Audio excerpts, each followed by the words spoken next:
I'm gonna be vulnerable with y'all for a second about an experience that I just had in the back between me and the Holy Spirit there. I'm gonna hold this one for a while. We're singing. Matthew, what was the song just before this last one? What do we call that? Goodness of God. We're singing Goodness of God. Your goodness is running after me. And Matthew says, do you believe it? And Lily might have heard me. I murmured back there, I'm trying. And the Spirit says to me, goodness and mercy have followed you all the days of your life. Slow down and let them catch you. So I'm trying. It's good to be with all of you this morning. As we mentioned earlier in the announcements, we're about to start a church-wide series in the space, church-wide adult Bible study on themes around generosity. Pastor Jim will be leading that class here in this space during the Sunday school hour during the month of August. And I was kind of excited. I'm going to speak about money this morning, too, because that's what everyone loves at church. Come to church, hear about the preachers talk about money.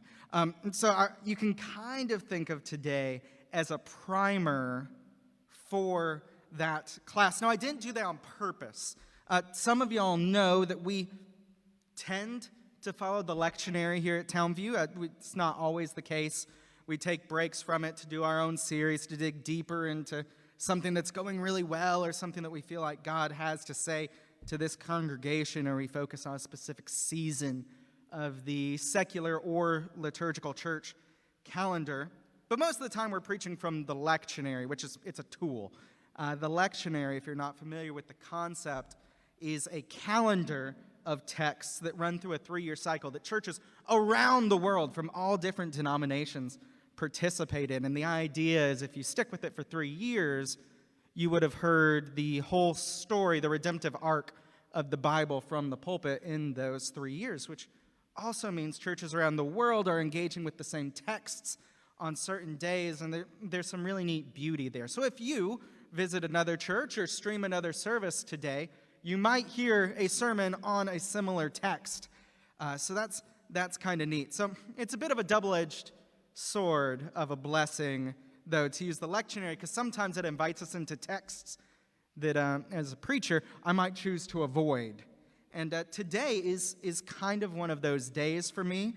The passage that's being offered to us from the Gospel of Luke is a brief and fairly well-known parable. And I don't like well-known stuff. There's too many landmines. Everyone's already got an idea of what they mean.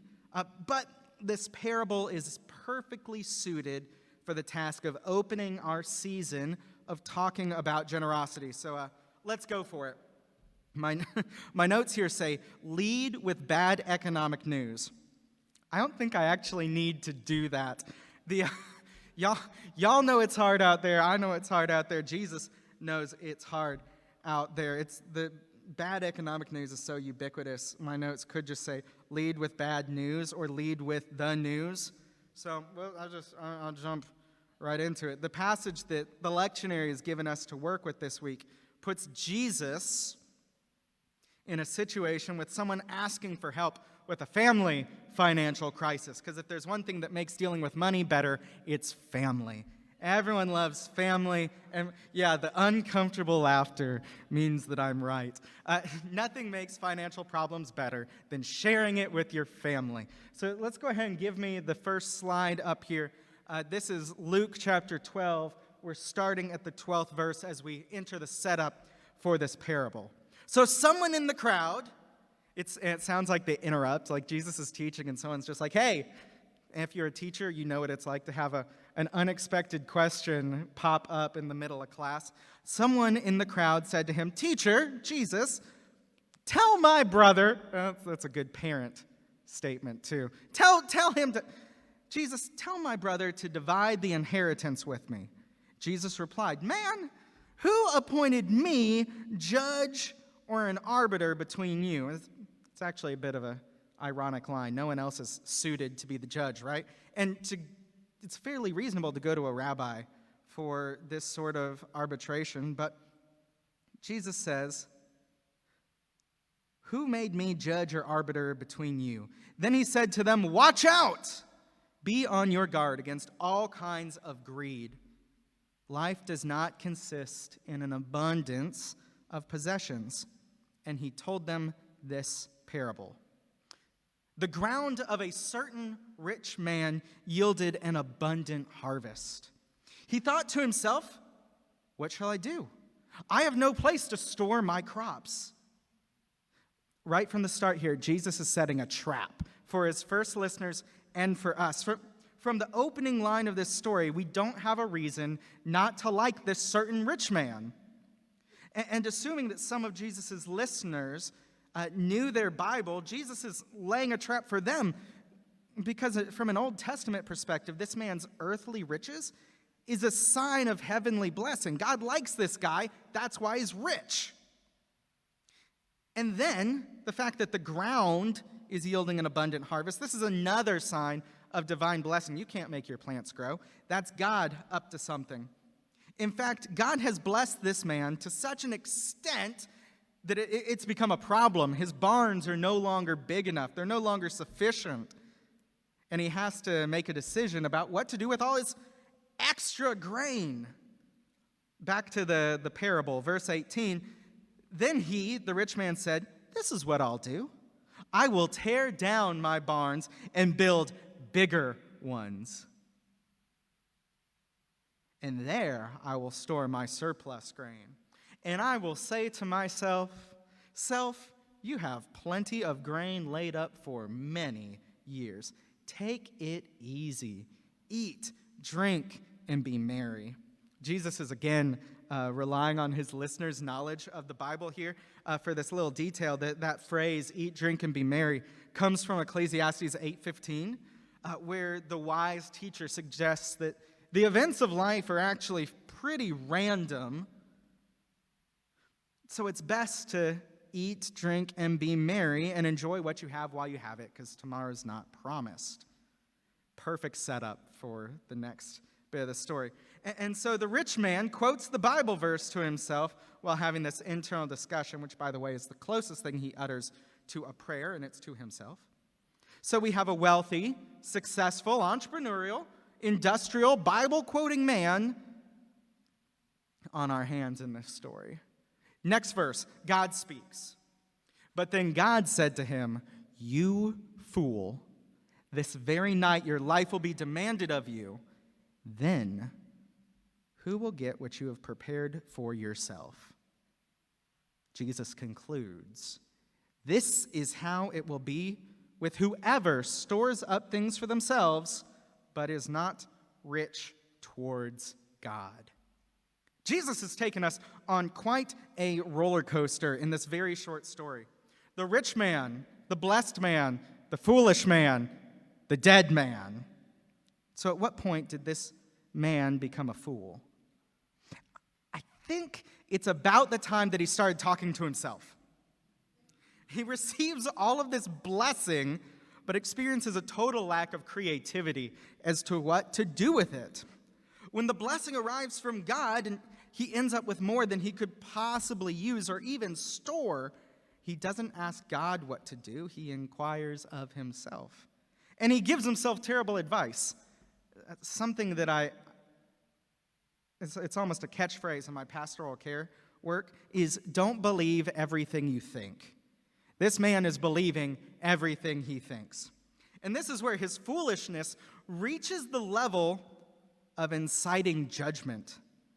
The ambition, the enthusiasm, the passion, the determination to tear down all of his barns and build newer, larger, better ones to store his excess, to celebrate his excess, to worship his excess. In doing so, his barns have become temples. Just a few passages later in the Gospel of Luke, Jesus will remind us in Luke 16, I think there's a slide for this, "No one can serve two masters. Either you will hate the one and love the other, or you will be devoted to one and despise the other.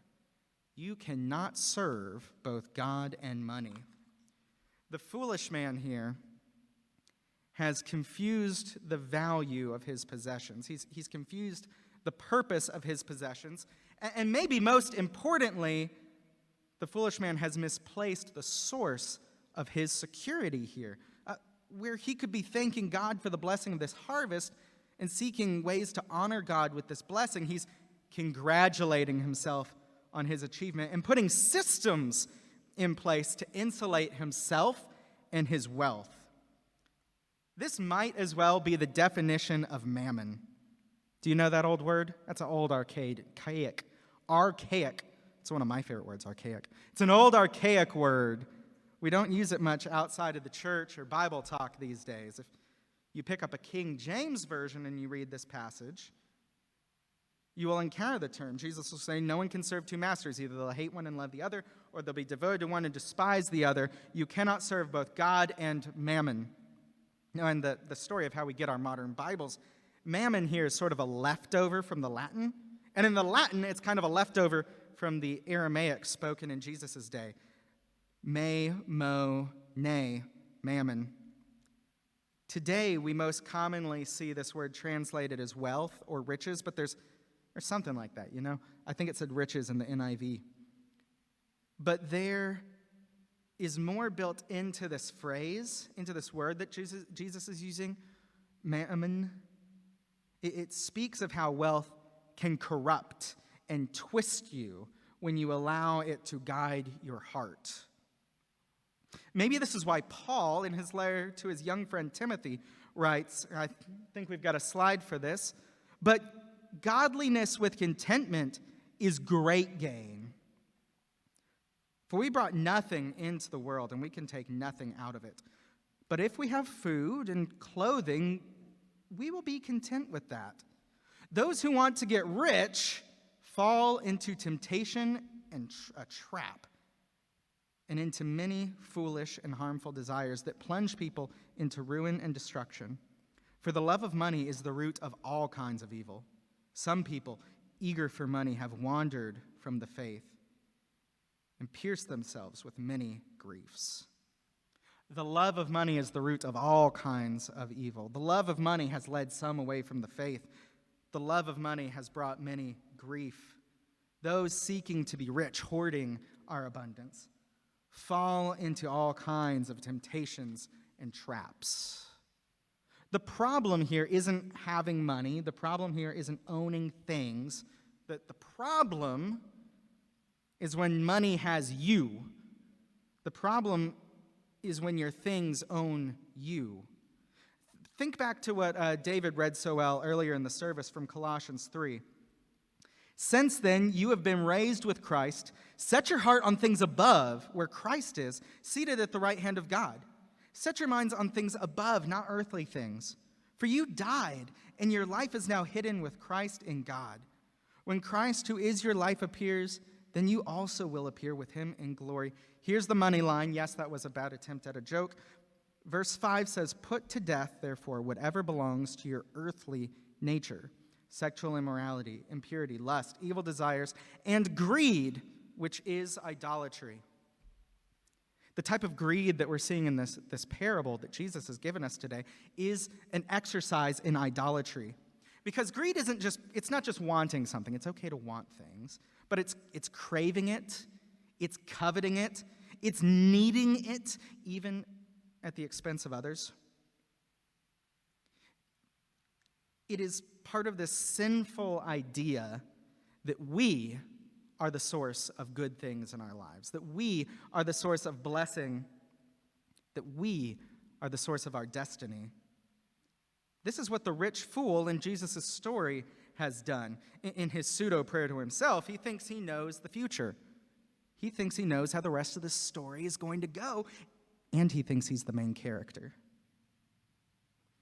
And in his confidence, he moves from having wealth to his wealth having him. It's dictating his story now. He does this wild and ridiculous thing to keep and protect his surplus. And in his zeal for his bounty here, his grain silos and barns have become temples to Mammon. and his vision and values have been corrupted. The only path forward he can see with his wealth is to hoard it, to hide it, to lock it down, and protect it for himself. And think about how silly this is. There's only 3 things you can do with grain, right? You can consume it, you or someone else can eat it, you can plant it, or you can store it. And here's the kicker, grain has a shelf life. Even our modern and manipulated grain crops can only sit in climate-controlled silos for approximately 18 months. Thanks, Monsanto. Even if his barns are big enough, our rich fool, even if his barns are big enough to hold it all, it's only good for so long before it rots or before he does. The application of grain here is actually really useful for our setting too, because there are really only 3 things you can do with money. You can spend it, you can consume it, you can invest it, plant it, you can hoard it, store it, save it.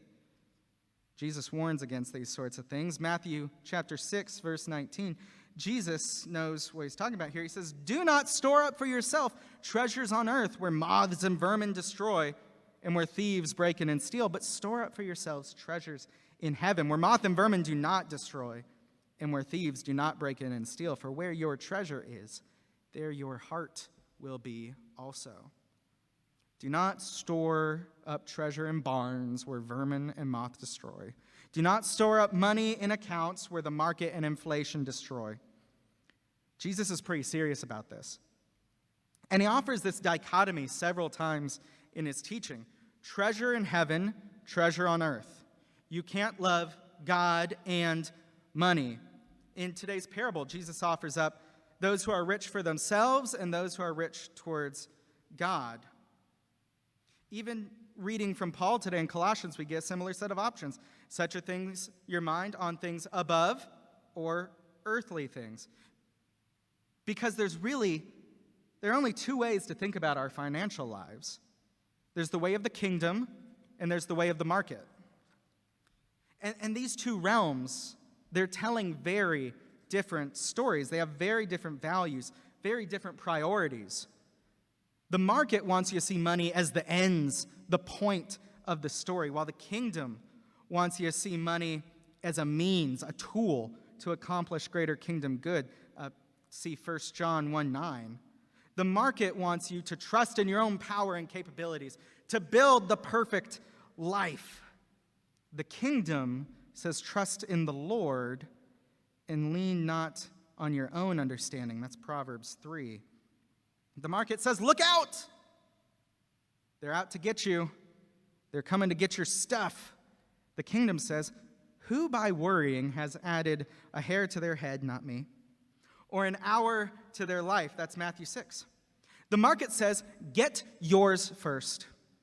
Build your life, your house, your fortune, your legacy. Then there'll be plenty of room for philanthropy or whatever later.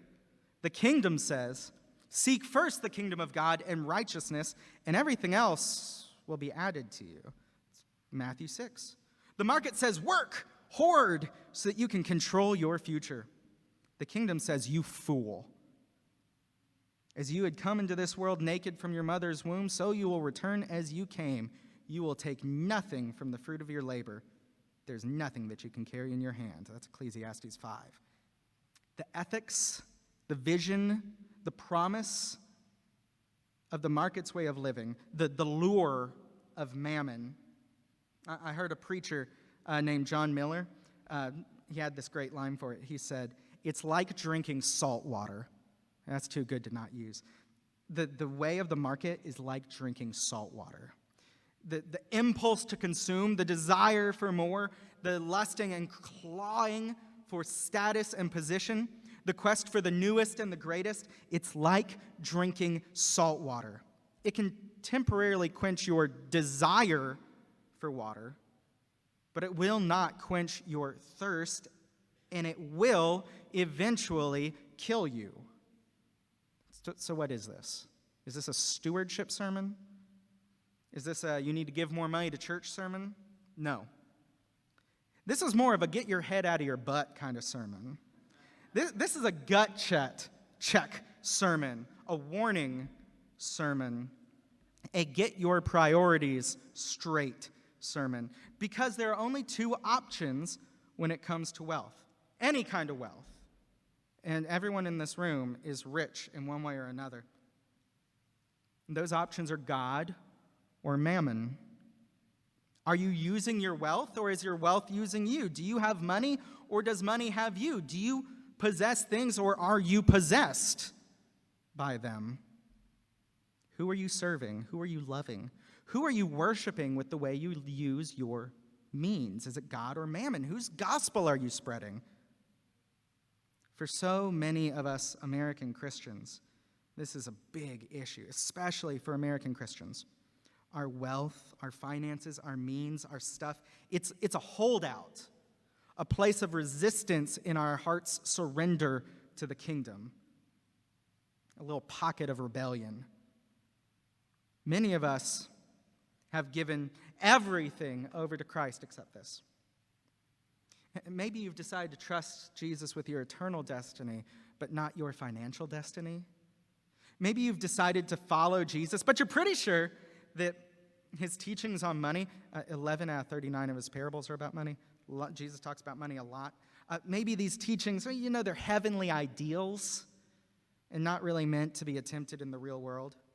Maybe you're here today and you're a great Christian at church, like really, really. You're a godly spouse, a godly parent at home. You represent Christ well in the community through kindness and love and service. But at work, at the bank, at the firm, well, the rules are just different. So you're playing a different game. The rules are different. Maybe you've trusted God with everything except your retirement, except your career, except your future. And it's so easy. It's so easy to do this. There's so much cultural inertia that just pulls us along with the kingdom of the market. Tells us to set aside our career, set aside our livelihoods, our possessions, our wealth. That's ours. That's for us. Jesus can have the rest of it, but those are mine. When all of it is a gift from God, when all of it belongs to God. Who are we worshiping with our wealth? It's a question for me too. It is revealed in what we do with our abundance as well as with our tight budgets.